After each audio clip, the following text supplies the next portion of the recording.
நீங்கள் சும்மா இருங்க, நானே சொல்லிக்கிறேன் அப்படின்னு.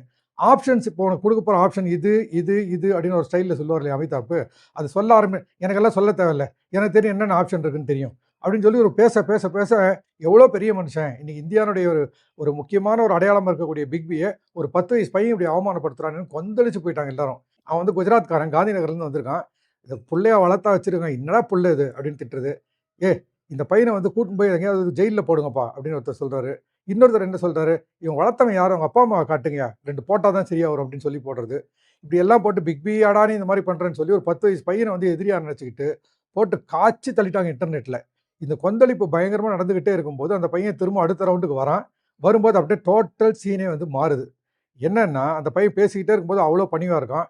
அதுவும் வரும்போதே என்ன பண்றான், இன்ஸ்டாகிராம்ல வந்து தனக்கு வந்து எதிர்ப்புகளுக்கெல்லாம் வந்து மன்னிப்பு கேட்டு, நான் தெரியாம பண்ணிட்டேன், எனக்கு என்ன பண்றதுன்னு தெரியல, ஏதோ நான் அவசரப்பட்டு பண்ணிட்டேன், நான் அந்த மாதிரி இனிமேல் பண்ண மாட்டேன் அப்படின்னு ஒரு சின்ன குழந்தை எப்படி